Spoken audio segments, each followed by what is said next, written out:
जय हिंद दोस्तों। यूपीएससी केंद्र में आप सभी का फिर से स्वागत है। दोस्तों 68 बीपीएससी की प्रारंभिक परीक्षा में अब बहुत कम समय रह गया है। उम्मीद है आपकी तैयारी बहुत अच्छी चल रही होगी और आप सभी इंपॉर्टेंट टॉपिक्स का रिवीजन कर रहे होंगे। चैनल पे जितने भी इंपॉर्टेंट टॉपिक्स हैं, चाहे वो बिहार बजट हो, बिहार इकोनॉमिक सर्वे हो, मॉडर्न हिस्ट्री के क्वेश्चन हो, बिहार स्पेशल्स हो, ये सारे वीडियोज डाले गए हैं जिससे आपका रिवीजन बहुत अच्छा हो जाएगा। आप उन वीडियोज को जरूर देखें और रिवाइज करें, जिससे आपका एग्जाम आसानी से निकलेगा। उसी श्रृंखला में आज हम पॉलिटी के इंपॉर्टेंट क्वेश्चंस को, टॉपिक्स को कवर करने वाले हैं, जिससे कि आपका पॉलिटी सेक्शन बहुत अच्छे से हो जाए। तो चलिए सेशन को शुरू करते हैं दोस्तों। पहला क्वेश्चन है, राष्ट्रपति राष्ट्रीय आपातकाल की घोषणा कर सकता है, किन कारणों से वह कर सकता है? तो तीन तरह से वह कर सकता है, तीन अगर रीजन रहे तो कर सकता है।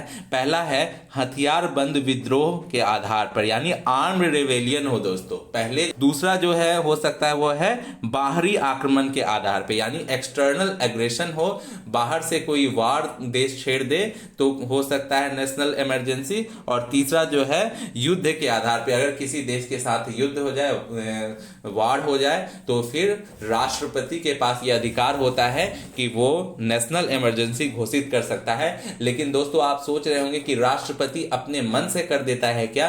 तो नहीं दोस्तों, राष्ट्रपति अपने मन से ये नहीं कर सकता है, बल्कि उसे जो काउंसिल्स ऑफ मिनिस्टर्स हैं, यानी कि जो कैबिनेट होती है, वो सलाह देती है। उसके सलाह पे ही दोस्तों राष्ट्रपति शासन घोषित किया जा सकता है, नेशनल इमरजेंसी लगाई जा सकती है राष्ट्रपति के द्वारा।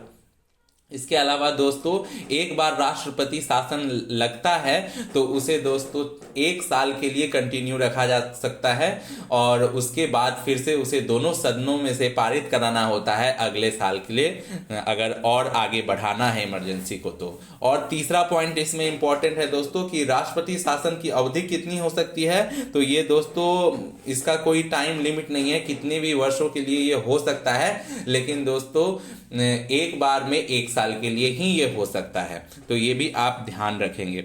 चलिए अगला प्रश्न देखते हैं। अगला प्रश्न है, भारतीय सरकार द्वारा करों और अन्य प्राप्तियों को से प्राप्त राजस्व को किसमें रखा जाता है? तो दोस्तों भारत सरकार जो भी टैक्सेस प्राप्त करती है और जितने भी अन्य राजस्व प्राप्त होते हैं, तो उसको भारत की संचित निधि में रखा जाता है, जो कंसोलिडेटेड फंड ऑफ इंडिया है उसमें रखा जाता है दोस्तों।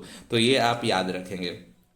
अगला प्रश्न है, संविधान के किस अनुच्छेद में यह कहा गया है कि सभी सार्वजनिक स्थान सभी नागरिकों के लिए खुले हुए हैं? तो ये दोस्तों आर्टिकल 15 के दूसरे क्लॉज में कहा गया है दोस्तों। आर्टिकल 15(2) में ये बात कही गई है कि जो भी सार्वजनिक स्थल में सभी के लिए खुले हैं, किसी भी तरह का लिंग, जाति और रेस के आधार पे कोई भी भेदभाव नहीं किया जा सकता है। सभी के लिए सभी सार्वजनिक स्थान समान रूप से खुले हुए हैं। चलिए अगला प्रश्न देखते हैं। भारत का उच्चतम न्यायालय राष्ट्रपति को कानूनी सलाह देता है, कब दे सकता है दोस्तों? तो ये देता है राष्ट्रपति को जब इसकी आवश्यकता होती है, तो वो भारत का उच्चतम न्यायालय सलाह देता है। ये उसका एडवाइजरी पावर होता है दोस्तों। भारतीय राज्य के उच्च न्यायालय के मुख्य न्यायाधीश की नियुक्ति कौन करता है? जो सीजेआई होते हैं उनकी नियुक्ति कौन करता है? तो न्यायाधीशों के कोलेजियम की सलाह पर राष्ट्रपति करते हैं। तो जो सीजेआई होते हैं, यानी आपके उच्च न्यायालय के मुख्य न्यायाधीश जो होते हैं, उसकी राष्ट्रपति नियुक्ति करते हैं। और किसके सलाह पे करते हैं? तो कोलिजियम के सलाह पे करते हैं। और ये कोलिजियम जो होता है, इसमें कौन होते हैं? तो इसमें आपके जो सुप्रीम कोर्ट के जज होते हैं, सीनियर मोस्ट जज होते हैं, और जो सीजेआई हैं मौजूदा वो होते हैं, और सीनियर मोस्ट 4 और जज होते हैं सुप्रीम कोर्ट के दोस्तों। तो ये कोलिजियम सिस्टम होता है, उसके सलाह पे राष्ट्रपति जो है वो नियुक्त करते हैं न्यायाधीशों को और मुख्य न्यायाधीश को भी। चलिए अगला प्रश्न देखते हैं। लोकतांत्रिक विकेंद्रीकरण की योजना करने वाली समिति का क्या नाम है? तो लोकतांत्रिक विकेंद्रीकरण समिति जो योजना था, इसे बलवंत राय मेहता समिति ने दिया था। ये पंचायती राज सिस्टम के बारे में है दोस्तों। पंचायती राज सिस्टम बहुत इंपॉर्टेंट है सॉरी दोस्तों। ये पंचायती राज सिस्टम के बारे में सवाल है और पंचायती राज सिस्टम से बीपीएससी में सवाल लगातार पूछे जाते हैं। तो कुछ हम लोग डिटेल्स जो है वो देख लेते हैं पंचायती राज सिस्टम के बारे में। तो पंचायती राज सिस्टम को 73वां संविधान संशोधन के तहत जोड़ा गया था और ये शेड्यूल 11 में जोड़ा गया है इसे, और पार्ट 9 में है। जो भी मैं बता रहा हूं उसे आप बिल्कुल ध्यान से याद कर ले। ये कौन से पार्ट में है, तो पार्ट 9 में है। कौन से आपके शेड्यूल में है, तो शेड्यूल 11 में है। और इसमें आर्टिकल कहां से कहां तक है, तो इसमें आर्टिकल दोस्तों 243 243 से लेके 243O तक। और कितने टोटल इसमें आर्टिकल हो गए, तो 16 हो गए दोस्तों। बिल्कुल ये सारी बातें आप याद करते चले जो भी मैं आपको याद करवा रहा हूं। तो ये कौन से पार्ट में है, पार्ट 9 में है दोस्तों। कौन से संविधान संशोधन से जोड़ा गया, तो 73वां संविधान संशोधन 1992 1992 में जोड़ा गया। शेड्यूल कौन सा है, तो शेड्यूल 11 है। और पंचायती राज में कितने विषय रखे गए हैं दोस्तों, तो ये 29 सब्जेक्ट इसमें रखे गए हैं, 29 विषय इसमें रखे गए हैं। ये भी आपको बिल्कुल याद होना चाहिए। तो चलिए अगला प्रश्न देख लेते हैं। एक और प्रश्न इसमें पंचायती राज में जो इंपॉर्टेंट है कि सबसे पहला राज्य कौन सा था जहां महिलाओं के लिए 50% आरक्षण की घोषणा की गई थी, तो ये दोस्तों बिहार था। बिहार है इसलिए ये इंपॉर्टेंट और हो जाता है। बिहार में सबसे पहले महिलाओं को 50% आरक्षण दिया गया पंचायती राज में, और ये बिहार पंचायती राज अधिनियम 2006 में ये किया गया। 2006 आप ध्यान में रखेंगे। बिहार पंचायती राज अधिनियम 2006 के तहत महिलाओं को 50% आरक्षण देने वाला बिहार पहला राज्य बन गया। और सबसे पहले पंचायती राज कहाँ लागू किया गया था, तो ये दोस्तों राजस्थान के नागौर जिले में किया गया था। तो ये सभी बातें आपको ध्यान रखनी चाहिए दोस्तों। चलिए नेक्स्ट प्रश्न देख लेते हैं दोस्तों। राष्ट्रपति के चुनाव से संबंधित झगड़ों का निर्णय कौन करता है, तो राष्ट्रपति और उपराष्ट्रपति के चुनाव से संबंधित कोई भी अगर विवाद हो जाता है दोस्तों, तो उसका निर्णय जो है वो सुप्रीम कोर्ट करती है दोस्तों। उसका निर्णय सुप्रीम कोर्ट करती है, आप ध्यान में रखेंगे। और राष्ट्रपति का चुनाव जो होता है वो दोस्तों कैसे होता है, तो वो सिंगल ट्रांसफरेबल वोट के जरिए होता है, बैलेट सिस्टम से, जो सीक्रेट बैलेट पेपर होता है उसके माध्यम से होता है। और राष्ट्रपति के चुनाव में कौन कौन शामिल होते हैं दोस्तों, तो राष्ट्रपति के चुनाव में आपका जो लोकसभा के जो भी इलेक्टेड मेंबर है, जो भी चुनाव करके गए हुए मेंबर है लोकसभा के, राज्यसभा के जो भी इलेक्टेड मेंबर हैं, इसके अलावा राज्य विधानसभा के जो भी इलेक्टेड मेंबर है दोस्तों, ये सभी राष्ट्रपति के चुनाव में पार्टिसिपेट करते हैं। तो ये भी आप ध्यान में रखेंगे। अगला प्रश्न देख लेते हैं। संविधान के किस संशोधन ने नीति निर्देशक सिद्धांतों को मौलिक अधिकारों को प्राथमिकता दी, यानी कि जो राज्य का नीति निर्देशक तत्व है उसको मौलिक अधिकारों के ऊपर प्राथमिकता दी थी।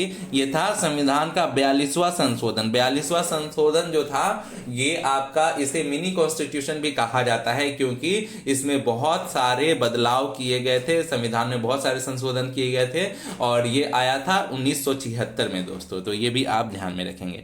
अगला प्रश्न देखते हैं। राज्य के नीति निर्देशक सिद्धांतों के अंतर्गत राज्य को आदेश दिया गया था कि वह उन बच्चों के लिए अनिवार्य प्राइमरी शिक्षा का प्रबंधन करे जिनकी आयु क्रमशः कितनी होगी, तो 6 से 14 वर्ष की आयु के लिए ये राज्य के निर्देशक तत्व में था, आर्टिकल 45 के अंदर दोस्तों। लेकिन इसमें अब संशोधन करके इसे राइट टू एजुकेशन आर्टिकल के अंदर डाल दिया गया है दोस्तों 21 के ए में, और वहां यानी कि ये मौलिक अधिकार बन गया है। और अब जो राज्य के नीति निर्देशक तत्व में है वहां है प्री एजुकेशन, यानी कि 6 साल तक की आयु के बच्चों के लिए उनके स्वास्थ्य और उनकी शिक्षा पर ध्यान देने की बात कही गई है दोस्तों। यानी 45वां जो आर्टिकल है उसमें संशोधन किया गया है और उसमें अब 0 से 6 वर्ष की आयु के बच्चों की बात की गई है।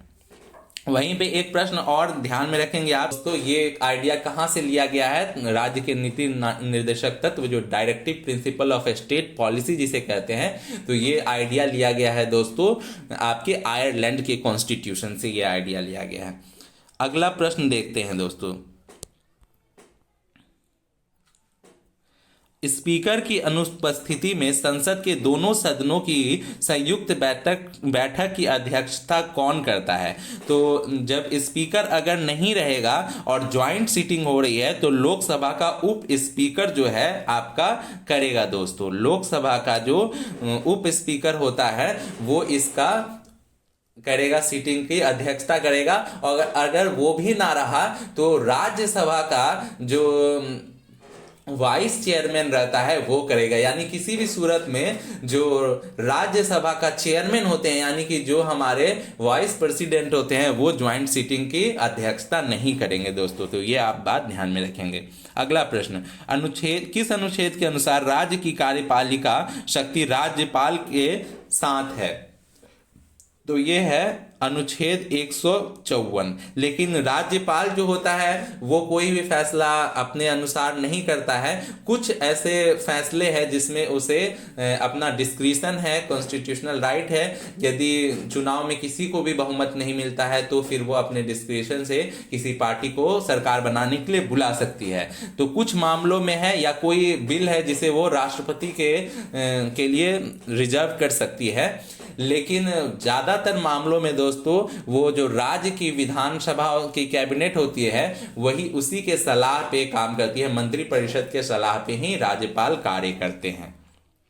अगला प्रश्न देखते हैं, निम्नलिखित में से किस अनुच्छेद में भारत के राष्ट्रपति को क्षमा, राहत या फिर छूट देने की अब किसी भी अपराध या दोषी को निलंबित, अनुमोदन या यात्रा करने की शक्ति है? तो ये दोस्तों आर्टिकल 72 में है जिसे हम लोग बोलते हैं पावर ऑफ पार्डन। राष्ट्रपति जो है क्षमा का अधिकार होता है कि कोई अगर सुप्रीम कोर्ट से भी किसी को सजा मिल गई है या फिर आपको कोर्ट मार्शल भी अगर किसी का हो गया है तो राष्ट्रपति के पास क्षमा की शक्ति होती है, वो उसे माफ कर सकते हैं। ये आर्टिकल 72 में है। और यही पावर जो है गवर्नर यानी राज्यपाल के भी पास होता है। लेकिन वो दोस्तों डेथ सेंटेंस जो होता है यानी कि मृत्यु की सजा जो होती है उसको पार्डन या क्षमा नहीं कर सकते हैं।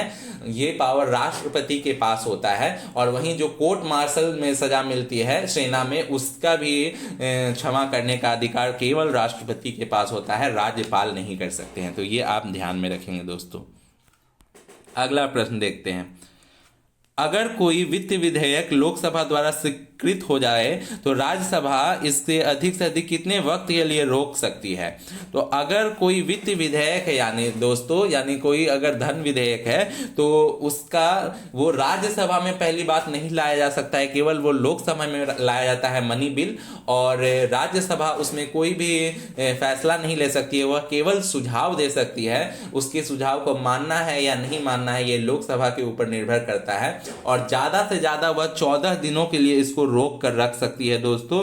14 दिन के लिए डिले कर सकती है मनी बिल को, उससे ज्यादा और कुछ नहीं कर सकती है दोस्तों। अगला प्रश्न देखते हैं। और हाँ, मनी बिल दोस्तों किस में है? आर्टिकल 110 में है दोस्तों। अगला प्रश्न देखते हैं, भारतीय संविधान में संशोधन के लिए विधेयक लाया जा सकता है तो कहाँ लाया जा सकता है दोस्तों? तो ये दोनों सदनों में लाया जा सकता है, लोकसभा में भी लाया जा सकता है, राज्यसभा में भी लाया जा सकता है। यानी संविधान में संशोधन के लिए जो बिल है वो लोकसभा में भी लाया जा सकता है, राज्यसभा में भी लाया जा सकता है। लेकिन दोस्तों ये बिल किसी भी राज्य की विधानसभा में नहीं लाया जा सकता है, ये आप ध्यान रखेंगे। अगला प्रश्न देखते हैं, भारतीय संविधान के लिए प्रथम संशोधन विधेयक लाया गया। तो पहला संविधान संशोधन विधेयक लाया गया था दोस्तों 1951 में। यानी कि जैसे ही आपका देख रहे हैं कॉन्स्टिट्यूशन संविधान बन के तैयार हुआ था 1950 में और अगले ही वर्ष उसमें संशोधन बिल लाया गया 1951 में। और इसके तहत संपत्ति अधिग्रहण, भूमि सुधार और न्यायिक समीक्षा को जोड़ा गया दोस्तों। और ये जो था इसे शेड्यूल 9 इससे ऐड किया गया, जो शेड्यूल 9 है कॉन्स्टिट्यूशन उससे जोड़ा गया। तो ये बातें आप बिल्कुल ध्यान में रखेंगे। अगला क्वेश्चन देखते हैं दोस्तों, भारत में पंचायती राज की अनुशंसा के लिए बनी समिति के अध्यक्ष थे बलवंत राय मेहता। मैंने पहले ही आपको बता दिया था, बलवंत राय मेहता ने ये लाए थे। और पंचायती राज के बारे में जो भी इंपॉर्टेंट डिटेल्स थी मैंने उसे आपको बताया है, आप उसे बिल्कुल याद कर लेंगे। अगला क्वेश्चन देखते हैं, कोई वित्तीय बिल प्रस्तावित हो सकता है। कोई भी जो धन विधेयक होता है, मनी बिल होता है, वह कहाँ प्रस्तावित हो सकता है? तो केवल लोकसभा में दोस्तों। मैंने आपको पहले ही बताया कि इसे केवल लोकसभा में लाया जा सकता है। राज्यसभा केवल इस पे चर्चा कर सकती है, सुझाव दे सकती है, लेकिन वो मैंडेटरी नहीं होता है, कंपलसरी नहीं होता है कि उसे माने या ना माने लोकसभा, और ज्यादा से ज्यादा 14 दिनों का ही डिले कर सकती है राज्यसभा। अगला प्रश्न देखते हैं। भारतीय नागरिकों के मौलिक अधिकारों का वर्णन है। तो मौलिक अधिकार कहां से कहां तक है दोस्तों? तो अनुच्छेद 12 से 35 तक जो है मौलिक अधिकारों की चर्चा की गई है, और ये भाग 3 में है दोस्तों, भाग 3 में। और इसका जो मौलिक अधिकार का आइडिया कहां से लिया गया है? तो ये जो यूएस के कॉन्स्टिट्यूशन है, अमेरिका की जो कॉन्स्टिट्यूशन है, वहां से मौलिक अधिकारों का लिया गया है आइडिया दोस्तों। मौलिक अधिकार बहुत ही इंपॉर्टेंट है। 12 से 35 जो आर्टिकल है यहाँ बहुत ही इंपॉर्टेंट इसमें आर्टिकल हैं। ये सभी आर्टिकल को एक बार आप जरूर रिवाइज कर लेंगे। आर्टिकल 32 जो है ये बहुत इंपॉर्टेंट है, ये भी आप देख लेंगे कि आर्टिकल 32 में जो होता है वो कॉन्स्टिट्यूशनल रेमेडीज की बात की गई है, यानी कि अगर किसी भी मौलिक अधिकार का हनन होता है तो आप डायरेक्ट सुप्रीम कोर्ट या हाई कोर्ट में जा सकते हैं उसके लिए। और उसके लिए जो है सुप्रीम कोर्ट या हाई कोर्ट जो है वो रिट जारी करती है। रिट भी आपके दोस्तों 5 तरह के होते हैं, उसे आप देख लेंगे। हेबियस कॉर्पस है, मैंडामस है, क्यूवेरेंटो है, सर्सियोररी है, और एक प्रोहिबिशन है। तो ये आप एक बार देख लेंगे, बहुत ही इंपॉर्टेंट है। अगला प्रश्न देखते हैं दोस्तों। लोकसभा को उसके कार्यकाल की समाप्ति के पूर्व ही भंग किया जा सकता है। कैसे किया जा सकता है दोस्तों? लोकसभा को पहले ही भंग तो राष्ट्रपति द्वारा किया जा सकता है, लेकिन राष्ट्रपति अपने मन से नहीं करते हैं दोस्तों, मंत्रिपरिषद के सलाह पे ही राष्ट्रपति लोकसभा को भंग करते हैं। अगला प्रश्न देखते हैं दोस्तों। अगला प्रश्न है, संविधान के किस अंग में लोक कल्याणकारी राज्य की अवधारणा निहित है?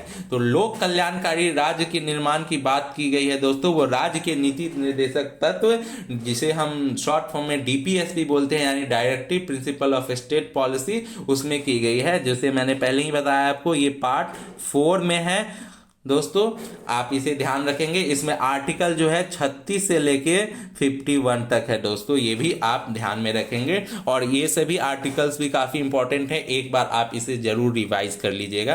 राज्य के नीति निर्देशक तत्व, कई बार प्रश्न आते हैं कि ये किससे लिया गया है? तो आयरलैंड से इसका आइडिया लिया गया है, और इसमें 3 तरह के प्रिंसिपल्स डाले गए हैं। एक तो है जो गांधीवादी धारा की, यानी गांधीयन प्रिंसिपल को, दूसरा है सोशलिस्ट प्रिंसिपल को, यानी कि आपका समाजवादी विचारधारा को, और तीसरा है लिबरल प्रिंसिपल को भी इसमें रखा गया है। तो ये भी आप ध्यान में रखेंगे, प्रश्न इस तरह के पूछे जाते हैं। अगला प्रश्न देखते हैं। संविधान के किस अनुच्छेद के प्रावधान के अंतर्गत भारत सरकार द्वारा भारत रत्न, पद्म विभूषण आदि का अलंकार प्रदान किए जाते हैं? तो यह है अनुच्छेद 18 के तहत। अनुच्छेद 18 कहता है दोस्तों कि किसी भी तरह का कोई भी जो टाइटल रखते हैं इस तरह के, जैसे राजाधिराज, महाराज, इस तरह का कुछ रखते थे, तो वो नहीं रख सकते हैं दोस्तों, बल्कि केवल जो सेना में है और जो एजुकेशनल होता है, जैसे डॉक्टर, अगर किसी ने डॉक्टरेट किया है, पीएचडी किया है, तो नाम के आगे डॉक्टर लगा सकते हैं। तो ये है। और सेना में जैसे दिया जाता है परमवीर चक्र वगैरह, ये दिया जा सकता है, इसके अलावा नहीं कर सकते हैं। तो ये किस में है दोस्तों? अनुच्छेद 18 में। उसी के तहत भारत रत्न, पद्म विभूषण आदि भी अलंकार दिया जा सकता है, लेकिन कोई भी अपने नाम के आगे इस तरह से नहीं लगाता है, पद्म भूषण इस तरह से नहीं लगाता है, बल्कि केवल उसे बोला जाता है, ऑफिशियली नहीं लगा सकता है कोई। ये भी बात आप ध्यान में रखेंगे। अगला प्रश्न देखते हैं। संविधान सभा के अस्थाई अध्यक्ष के रूप में किसे निर्वाचित किया गया था? जो अस्थाई थे, परमानेंट जो थे अध्यक्ष, वो डॉक्टर राजेंद्र प्रसाद थे। और उससे पहले जो अस्थाई अध्यक्ष थे वो भी बिहार से ही थे, डॉक्टर सच्चिदानंद सिन्हा जी। उनको अस्थाई अध्यक्ष नामित किया गया था। क्यों किया गया था? तो वो जो संविधान सभा में सबसे अधिक उम्र के थे, मतलब कि सीनियर मोस्ट थे वो, इसलिए उन्हें बनाया गया था। और फिर अस्थाई रूप से अध्यक्ष बनाया गया है किसे? डॉक्टर राजेंद्र प्रसाद। तो याद रखेंगे आप ये बात। अगला प्रश्न है, भारत के प्रथम मुख्य न्यायाधीश कौन थे? तो भारत के प्रथम जो सीजेआई थे, मुख्य न्यायाधीश थे, वो थे एच जे कानिया। ये याद रखेंगे, एच जे कानिया। अगला प्रश्न देखते हैं, संविधान सभा के संवैधानिक सलाहकार पद पर किसकी नियुक्ति की गई? तो संविधान सभा के संवैधानिक सलाहकार के पद पर डॉक्टर BN राव को नियुक्त किया गया था। आजकल बीपीएससी में ट्रेंड है जो संविधान सभा से क्वेश्चन लगातार पूछा जा रहा है, तो इसलिए मैंने इन क्वेश्चनों को लिया है, आप बिल्कुल इसे याद कर लें। अगला प्रश्न, नीति निर्देशक सिद्धांतों के धीमी गति से कार्यान्वित किए जाने वाले कारणों में से कौन सा गलत है? तो कुछ ऑप्शंस थे इसमें, जिसमें होगा समाज का विरोध, क्योंकि समाज का विरोध कई बार आता है, जो मौलिक अधिकार है वो टकराते हैं नीति निर्देशक तत्वों से, तो जिसकी वजह से इसका कार्यान्वित जो होता है वो थोड़ा धीमी गति से हो रहा है दोस्तों। अगला प्रश्न देख लेते हैं, संविधान का अनुच्छेद 312 राज्यसभा को निम्न में से किसका अधिकार प्रदान करता है? तो संविधान सभा का जो अनुच्छेद 312 के अनुसार राज्यसभा को जो अधिकार प्राप्त होता है वह है एक या अधिक अखिल भारतीय सेवा सृजित करने का अधिकार होता है। यानी कि जो अखिल भारतीय सेवा है, यानी ऑल इंडिया सर्विसेज जो होता है, जैसे कि अभी आप देखते हैं कि यूपीएससी जिसका एग्जाम कंडक्ट कराती है, आईएएस हो गया, आईपीएस हो गया, ये सब अखिल भारतीय सेवा है, उसी तरह वह और नए अखिल भारतीय सेवा सृजित कर सकती है राज्यसभा। और इसका जो है उसके पास शक्ति किस अनुच्छेद से आता है? तो यह अनुच्छेद नंबर 312 से आता है, ये भी आप बिल्कुल याद कर लीजिए। संविधान संशोधन अधिनियम द्वारा स्वतंत्रता के मौलिक अधिकारों की संख्या घटाकर 6 की गई थी। तो दोस्तों, जैसा कि आपको पता है, जब संविधान निर्माण हुआ था तो मौलिक अधिकारों की संख्या 7 थी, और 44वें संविधान संशोधन से इसे घटाकर 6 कर दिया गया। जो धन का मौलिक अधिकार था उसे भेज दिया गया 300A आर्टिकल में दोस्तों। अगला क्वेश्चन देखते हैं, मौलिक अधिकारों और राज्यों के नीति निर्देशक सिद्धांतों के विषय में कौन सा कथन सही है? तो इसमें आप जानते हैं दोस्तों, बहुत ज़्यादा विवाद चला, मौलिक अधिकार ज़्यादा ऊंचे हैं या राज्य के नीति निर्देशक तत्व, और फाइनली जो है ये केशवानंद भारती केस में ये बात कही गई कि ये दोनों कोई भी एक दूसरे से ऊपर नहीं है, बल्कि दोनों ही एक दूसरे के पूरक हैं, यानी दोनों के बीच एक बैलेंस होना चाहिए दोस्तों। अगला प्रश्न देखते हैं, राष्ट्रपति द्वारा राज्यसभा में कितने व्यक्ति मनोनीत किए जाते हैं? तो इसकी संख्या दोस्तों कितनी होती है? तो 12 व्यक्ति मनोनीत किए जाते हैं विभिन्न क्षेत्रों से, कला के क्षेत्र से और सामाजिक सेवाओं इत्यादि क्षेत्र से 12 व्यक्ति मनोनीत किए जाते हैं। अगला प्रश्न देखते हैं, भारत के वह मुख्य न्यायाधीश जिन्हें राष्ट्रपति और उपराष्ट्रपति के रूप में सेवा करने का गौरव प्राप्त हुआ था, तो ये थे न्यायाधीश M हिदायतुल्ला, जिन्होंने राष्ट्रपति और उपराष्ट्रपति के रूप में काम किया। तो ये आप याद रखेंगे, जस्टिस हिदायतुल्ला। अगला प्रश्न, अगर पंचायत स्थगित है तो चुनाव होगा? अगर पंचायत स्थगित है दोस्तों तो 6 महीने के अंदर अंदर चुनाव किया जाता है दोस्तों। अगला प्रश्न, लोकतंत्र और विकास के लिए पंचायती राज संस्थाओं के पुनः स्थापना के लिए राजीव गांधी द्वारा 1986 में गठित समिति का नाम क्या था? तो ये था दोस्तों LM सिंघवी समिति। पंचायती राज से लगातार क्वेश्चन पूछे जाते हैं, बीपीएससी में हर साल क्वेश्चन आता है, इसलिए मैं पंचायती राज को आपको अच्छे से जितने भी क्वेश्चन बन रहे हैं उसे करवा रहा हूं। आप भी इसे ध्यानपूर्वक बिल्कुल कर ले, क्योंकि पंचायती राज क्वेश्चन से आता ही है एग्जाम में हर बार। अगला प्रश्न देखते हैं, भारत में आपातकाल की घोषणा कौन कर सकता है? तो पहले भी मैंने बताया, भारत में आपातकाल की घोषणा राष्ट्रपति करते हैं, और राष्ट्रपति जो है मंत्रिपरिषद के सलाह पर ही करते हैं, अपने मर्जी से नहीं कर देते हैं दोस्तों। और मंत्रिपरिषद का जो सलाह रहती है वो भी पहले राष्ट्रपति शासन घोषित कर दिया जाता है, और उसके बाद उसे 1 महीना के विदिन 1 महीना के अंदर अंदर दोनों सदनों से पारित करना जरूरी है दोस्तों। ऐसा नहीं है कि बस कह दिए और हो गया, दोनों सदनों से उसे पारित भी करना पड़ेगा 1 महीने के अंदर अंदर।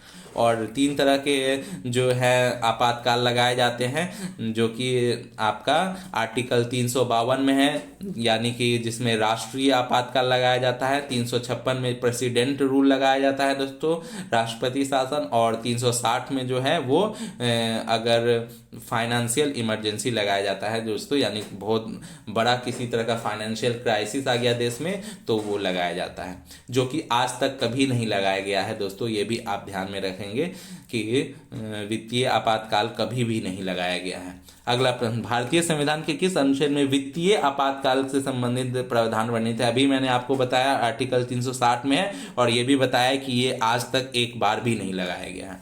अगला प्रश्न, 92 संविधान संशोधन अधिनियम के माध्यम से भारतीय संविधान की 8वीं अनुसूची में निम्नलिखित भाषाओं में से किसे शामिल नहीं किया गया? तो कन्नड़ को नहीं शामिल किया गया दोस्तों, और इसमें नए नए भाषाओं को शामिल किया गया था। अभी जो है टोटल इसमें 22 भाषाएं हैं दोस्तों। अगला प्रश्न देखते हैं,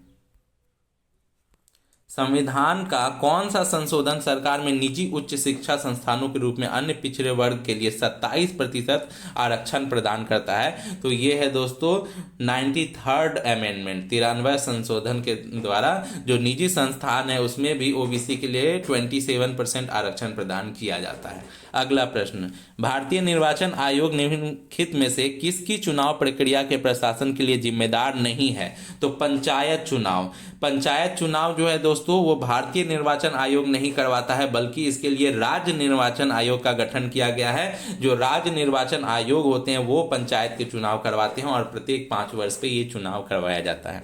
अगला प्रश्न, भारतीय संविधान के किस भाग को उसकी आत्मा की संज्ञा दी गई है? तो जो उसका हार्ट एंड सोल की संज्ञा दी गई है वो है संविधान की प्रस्तावना को दोस्तों, उसे आत्मा कहा गया है। अगला प्रश्न देख लेते हैं दोस्तों, किस वर्ष प्रथम राज्य पुनर्गठन आयोग की स्थापना हुई थी? तो ये दोस्तों राज्य पुनर्गठन आयोग की स्थापना जो हुई थी 1953 में हुई थी दोस्तों, आप ध्यान रखेंगे। और इससे पहले जो प्रथम बन गया था राज्य भाषाई आधार पे वो था आंध्र प्रदेश।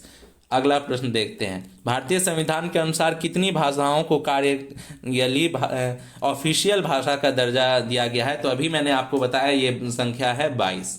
अगला प्रश्न, सूचना का अधिकार यानी आरटीआई अधिनियम किस वर्ष में लागू हुआ था? तो ये है दोस्तों 2005 में। अगला प्रश्न देखते हैं, भारत में निम्नलिखित में से कौन से अधिकारी का चुनाव आनुपातिक प्रतिनिधित्व के आधार पर किया जाता है? तो मैंने आपको अभी बताया कि सिंगल ट्रांसफरेबल वोट में सीक्रेट बैलेट सिस्टम के आधार पर राष्ट्रपति का चुनाव किया जाता है दोस्तों, और जिस राज्य में जितने ज्यादा जनसंख्या होगी उसका उतना ज्यादा वेटेज होगा। ये भी आनुपातिक प्रतिनिधित्व इसे ही कहते हैं दोस्तों। अगला प्रश्न देखते हैं, राज्यसभा के सदस्यों का चुनाव किनके द्वारा किया जाता है दोस्तों? तो राज्यसभा के सदस्यों का चुनाव राज्यों की विधानसभाओं के सदस्यों द्वारा किया जाता है।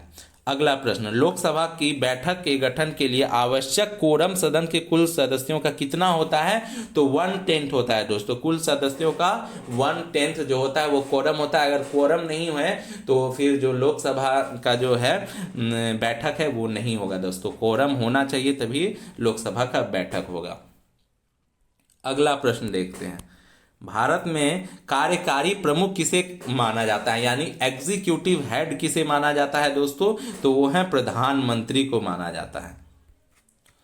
अगला प्रश्न, भारत के प्रधानमंत्री के पद हेतु नामित किए जाने वाले एक व्यक्ति की न्यूनतम आयु कितनी होनी चाहिए? तो उसकी न्यूनतम आयु 25 वर्ष होनी चाहिए। जो प्रधानमंत्री का पद होता है उसके लिए अलग से कोई ये नहीं है दोस्तों। लोकसभा का सदस्य की जो एलिजिबिलिटी होती है यानी 25 वर्ष की आयु होनी चाहिए, वही प्रधानमंत्री बनने के लिए भी होती है दोस्तों। अगला प्रश्न, भारत के किस राज्य का मुख्यमंत्री बनने हेतु न्यूनतम आयु क्या है? तो यह भी 25 वर्ष है, और इसके लिए भी अलग से कोई एलिजिबिलिटी क्राइटेरिया नहीं है दोस्तों। ये जो विधानसभा के सदस्य बनने की जो एलिजिबिलिटी क्राइटेरिया है वही क्राइटेरिया मुख्यमंत्री बनने के लिए भी है। अगला प्रश्न देखते हैं, राज्य के नीति निर्देशक सिद्धांतों को भारतीय संविधान में शामिल किए जाने का उद्देश्य है। क्या उद्देश्य था दोस्तों? तो सामाजिक और आर्थिक प्रजातंत्र को स्थापित करना, इक्वालिटी हो सब में, और सामान्य रूप से सभी का जो है स्थिति हो, समाज कल्याण का भावना से इसे लागू किया गया दोस्तों। भारत के उपराष्ट्रपति को पदच्युत करने का संकल्प निम्नलिखित में से कहाँ प्रस्तावित किया जा सकता है? तो उपराष्ट्रपति को पदच्युत करना है, यानी उपराष्ट्रपति को उनके पद से हटाना है, तो इसका जो है विधेयक जो है प्रस्ताव केवल राज्यसभा में ही लाया जा सकता है दोस्तों। वहीं राष्ट्रपति को अगर हटाना है तो उसके लिए दोस्तों राज्यसभा या लोकसभा दोनों में से किसी सदन में प्रस्ताव लाया जा सकता है दोस्तों। और ये आर्टिकल जो है 61 में है दोस्तों। राष्ट्रपति को पदच्युत करने का जो प्रक्रिया है वो 61 आर्टिकल में है। और ये आइडिया दोस्तों लिया गया है यूएस के कॉन्स्टिट्यूशन से। अगला प्रश्न, निम्नलिखित में से संविधान सभा की संघ संविधान समिति का अध्यक्ष कौन था? तो संघ संविधान समिति का अध्यक्ष जो थे वो थे जवाहरलाल नेहरू। जो भी संघ संबंधित बातें आए उसमें आप संविधान सभा में अगर इस तरह का कोई प्रश्न पूछता है तो एक ट्रिक है कि आप उसमें जवाहरलाल नेहरू कर सकते हैं दोस्तों। अगला प्रश्न देखते हैं, भारत की संविधान सभा के पहले अध्यक्ष कौन थे? तो मैंने पहले ही बताया आपको, पहले अध्यक्ष जो थे डॉक्टर सच्चिदानंद सिन्हा थे, लेकिन ये अस्थायी थे। जो अस्थायी अध्यक्ष बने वो डॉक्टर राजेंद्र प्रसाद जी बने। अगला प्रश्न देखते हैं, भारत के संविधान की 8वीं अनुसूची में मूल रूप से कितनी भाषाएं थी? तो मूल रूप से वहां 14 भाषाएं थी, बाद में इसमें अन्य भाषाएं जोड़ी गई और अभी ये 22 की संख्या में है। अगला प्रश्न, किस मामले में सर्वोच्च न्यायालय ने अनुच्छेद 356 के तहत एक राज्य में राष्ट्रपति शासन लगाने के प्रस्ताव रखे हैं? तो ये था दोस्तों बम्बई केस जो हुआ था, इसके अनुसार न्यायालय अनुच्छेद 356 के तहत एक राज्य में राष्ट्रपति शासन लगाने का प्रस्ताव रखा गया, यानी कि एक राज्य में भी जो है आपका राष्ट्रपति शासन लगाया जा सकता है। अगला, धन संशोधन निवारण अधिनियम 2002 के तहत निर्णायक पदाधिकारी की नियुक्ति कौन करता है? तो ये केंद्र सरकार करते हैं दोस्तों। अगला प्रश्न देखते हैं दोस्तों, निम्न में से धर्मनिरपेक्ष का सही अर्थ क्या है? तो धर्मनिरपेक्ष का सही अर्थ है दोस्तों, भारत के मामले में इसका अर्थ है सभी धर्मों का समान सम्मान और उनके सरकार का समर्थन प्राप्त है। यानी जो स्टेट है, जो राज्य है, वो सभी धर्मों का सम्मान करेगा और सभी धर्मों के लिए बराबर कार्य करेगा और राज्य धर्म से बिल्कुल अलग होगा। जो अन्य देशों में होता है सेक्युलरिज्म का मतलब, वो यहाँ नहीं है दोस्तों। यहाँ है कि सभी धर्मों का समान सम्मान किया जाएगा दोस्तों। अगला प्रश्न, भारतीय संविधान की प्रस्तावना की भाषा को किस देश से लिया गया है? तो ये जो भाषा है इसे ऑस्ट्रेलिया से लिया गया है दोस्तों।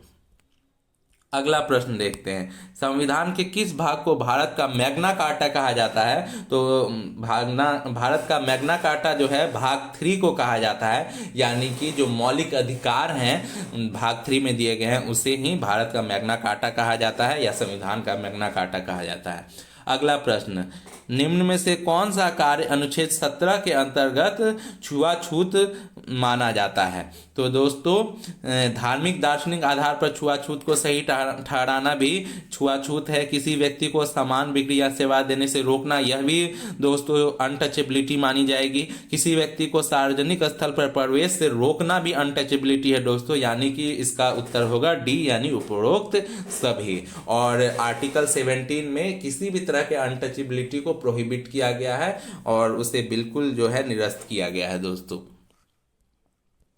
अगला प्रश्न, कौन से मूल अधिकार राष्ट्रीय आपातकाल के दौरान भी स्वतः समाप्त नहीं होते हैं? तो दोस्तों अनुच्छेद 20 और 21 जो है राष्ट्रीय आपातकाल लगने पर भी स्वतः समाप्त नहीं होते हैं। अगला प्रश्न, राष्ट्रपति के चुनाव में कौन भाग लेता है? तो मैंने ये आपको पहले ही बता दिया था कि राष्ट्रपति के चुनाव में जो है संसद के दोनों सदन यानी लोकसभा और राज्यसभा के जो भी इलेक्टेड मेंबर हैं, निर्वाचित सदस्य वो भाग लेंगे और राज्य की विधानसभा के निर्वाचित सदस्य भाग लेंगे और दिल्ली और पुडुचेरी के जो विधानसभा के निर्वाचित सदस्य केवल ये भाग लेंगे। तो अगला प्रश्न, राष्ट्रपति बनने के लिए कौन सी योग्यता होनी चाहिए? तो राष्ट्रपति बनने के लिए सबसे पहले जो है आपका आयु सीमा 35 वर्ष होनी चाहिए, यानी कि जो आपका उम्र सीमा 35 वर्ष होनी चाहिए। इसके अलावा आप भारत के नागरिक होने चाहिए। ये सभी क्राइटेरिया हैं दोस्तों। अगला प्रश्न देखते हैं, भारत के संविधान का निम्न में से कौन सा अनुच्छेद अस्पृश्यता का उन्मूलन करता है तथा किसी भी रूप में इसके आचरण का निषेध करता है? तो अभी हमने इसे पढ़ा था दोस्तों, अनुच्छेद 17 में ये था कि किसी भी तरह के अनटचेबिलिटी को प्रोहिबिट किया गया है। अगला प्रश्न, भारतीय संविधान के किस अनुच्छेद में प्रेस की स्वतंत्रता दी गई है? तो भारतीय संविधान के अनुच्छेद 19A में जो है 19 के क में जो है ये कहा गया है, प्रेस की स्वतंत्रता की बात की गई है। डायरेक्ट रूप से दोस्तों ये है उसमें कि freedom of expression and speech की बात की गई है, जिसके अंतर्गत प्रेस की स्वतंत्रता भी आ जाती है दोस्तों। अगला प्रश्न, कौन से अनुच्छेद के अंतर्गत भारत का सर्वोच्च न्यायालय नागरिकों के मौलिक अधिकारों की रक्षा करता है? तो मैंने बताया था जो है ये अनुच्छेद 32 जो है मौलिक अधिकारों के अंतर्गत ये आता है। कॉन्स्टिट्यूशनल रेमेडीज का प्रावधान कहा गया है आर्टिकल 32 में, पहले हमने इसकी चर्चा की थी। अगला प्रश्न देखते हैं दोस्तों, भारतीय संविधान के किस अनुच्छेदों में राज्य के नीति निर्देशक तत्व के उल्लेख है? तो मैंने पहले ही आपको बताया था दोस्तों, अनुच्छेद 36 से लेकर 51 तक है और ये आयरलैंड से ये आइडिया लिया गया है। ये सभी बातें हमने की थी, पार्ट 4 में है ये दोस्तों। 67वां क्वेश्चन, भारतीय संविधान का कौन सा अनुच्छेद राज्य सरकारों को ग्राम पंचायत गठन करने का निर्देश देता है? तो यह है दोस्तों अनुच्छेद 40 में है।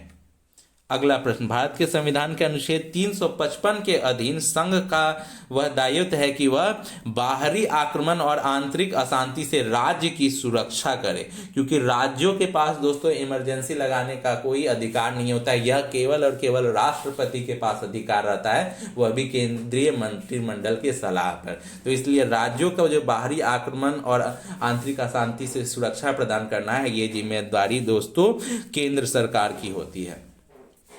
अगला प्रश्न देखते हैं, भारतीय संविधान में समानता का अधिकार 5 अनुच्छेदों द्वारा प्रदान किया गया यह है। तो दोस्तों समानता का अधिकार जो है, राइट टू इक्वालिटी जो है, अनुच्छेद 14 से लेकर अनुच्छेद 18 तक इसकी बात की गई है। अगला प्रश्न देखते हैं दोस्तों, किस राज्य में विधान परिषद की स्थापना और समाप्ति का प्रावधान है भारतीय संविधान के किस आर्टिकल के अंतर्गत दोस्तों?